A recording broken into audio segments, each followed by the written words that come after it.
Ma chaîne YouTube est dans le domaine de la formation photo. Et qui dit formation dit questions, réponses.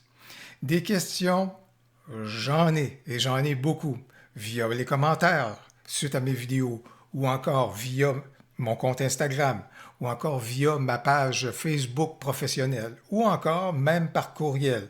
Alors, des questions, il y en a énormément, et souvent, lorsque je vois certaines de ces questions-là, je me dis, oh, les gens n'ont pas réussi à trouver les réponses qui sont déjà existantes, dis-je, sur ma chaîne YouTube. Alors aujourd'hui, je fais un survol de certains des outils qui pourraient être très pertinents pour vous sur ma chaîne YouTube pour obtenir des réponses à vos questions. Voilà donc ce qu'on examine maintenant.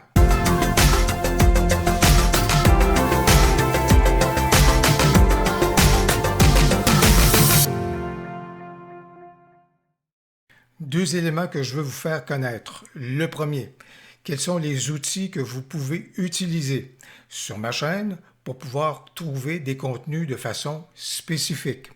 Deuxième élément, quels sont les canaux que vous pouvez emprunter si vous souhaitez communiquer avec moi directement.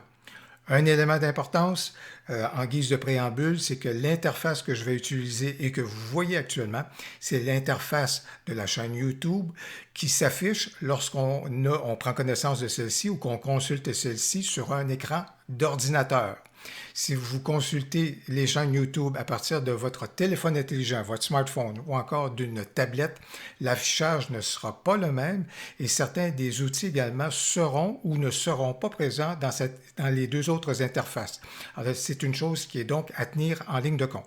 Ça fait 3 ans, plus de 3 ans maintenant que je m'investis dans ma chaîne YouTube. Ça veut donc dire que j'ai plus de 300 vidéos qui ont été réalisées sur différents sujets, sur différentes thématiques.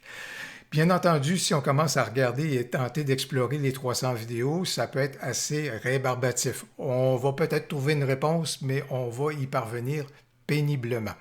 Voilà pourquoi, pour les gens qui sont à la recherche de contenu spécifique, je vous invite à explorer une première piste. Et quelle est cette piste-là? Les listes de lecture, les playlists.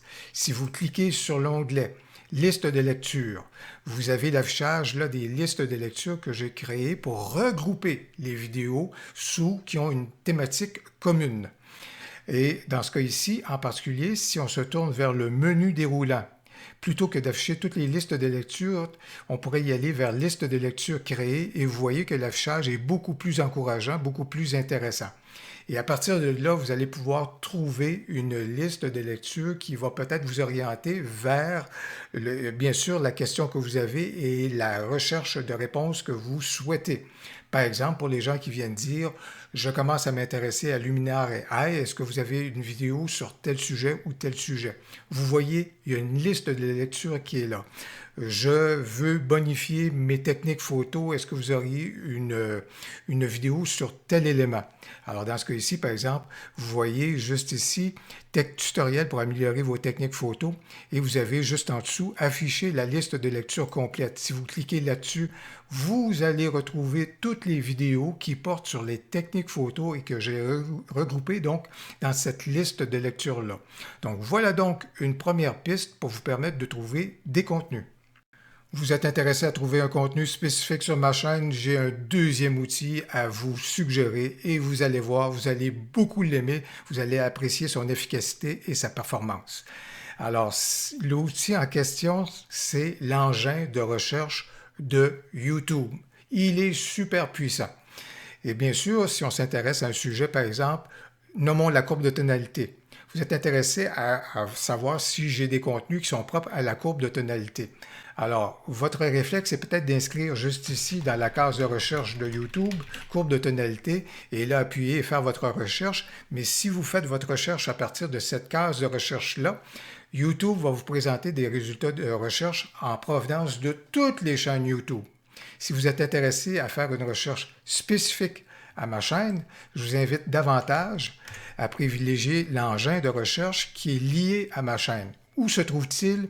Juste ici, sur la ligne des onglets, vous retrouvez la loupe. Cliquez sur la loupe, vous avez une case de recherche qui vient de s'ouvrir. J'inscris les mots de ma recherche, j'inscris le sujet de ma recherche. Enter. Et voilà donc, maintenant, vous allez retrouver les contenus qui sont propres à votre questionnement, les contenus qui se trouvent donc sur ma chaîne. Vraiment, ça, c'est un outil qui est formidable lorsque vous avez une question qui est spécifique. Explorez donc ma chaîne grâce à l'outil de recherche. Vous voulez mieux connaître mon travail photo ou encore entrer en communication directement avec moi? Toutes les réponses à ces deux éléments-là, vous allez retrouver ces réponses-là dans l'onglet À propos, juste ici. Et si vous cliquez sur cet onglet-là, ça va donc vous faire apparaître différentes possibilités, particulièrement au niveau des liens que vous allez retrouver juste ici et qui reprennent de toute façon des liens qui sont disponibles juste ici dans le haut à droite, dans l'entête donc de ma chaîne. Pour mieux connaître mon travail photo, vous allez retrouver un lien, mon portfolio sur SmugMug. Alors, vous pourrez donc découvrir mes réalisations photographiques. Si vous cliquez sur WordPress, ça va vous faire découvrir mon blog que j'ai depuis longtemps, fairedelabelephoto.com. Vous voulez communiquer avec moi? 3 possibilités. Première des choses, si vous cliquez sur Instagram, ça va vous faire découvrir mon profil sur Instagram. Vous pourrez donc voir mes photos, bien sûr, ou encore me poser des questions via Instagram. Deuxième possibilité, Facebook Pro, c'est donc ma page professionnelle comme photographe que vous allez retrouver. Et encore là, en profitant de l'outil de messagerie propre à Facebook, vous pourrez donc communiquer avec moi via ma page professionnelle. Si vous faites des recherches et vous tombez sur ma page personnelle, je ne vous répondrai pas sur ma page personnelle. Il faut vraiment privilégier la page professionnelle. Troisième possibilité, si vous voulez vous tourner vers le courriel classique, vous pouvez cliquer juste ici, surtout si vous êtes authentifié dans Facebook. Ça va vous permettre à ce moment-là de pouvoir avoir cette option-ci et de faire afficher l'adresse de courriel que vous pourrez emprunter pour communiquer avec moi directement via le courriel. Quatrième possibilité qui existe déjà et que plusieurs utilisent, suite à l'apparition de nos vidéos, bien entendu, j'encourage le fait que vous posiez vos questions via les commentaires. Plusieurs parmi vous avaient profité des canaux que je viens juste de vous présenter pour me soumettre certaines réalisations photographiques que vous avez faites et en me demandant d'y apporter un regard critique ou un regard d'appréciation. Ça me fait plaisir de le faire et peut-être que d'autres vont vouloir faire de même. Ce que je vous demande, c'est d'être respectueux de la disponibilité que j'ai ou que je n'ai pas à être réactif par rapport à ce que vous m'avez soumis. J'espère que vous tiendrez cela en considération dans vos attentes.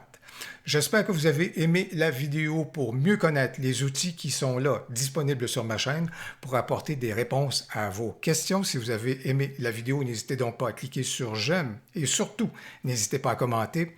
J'ai bien hâte de vous lire. Au plaisir, à la prochaine.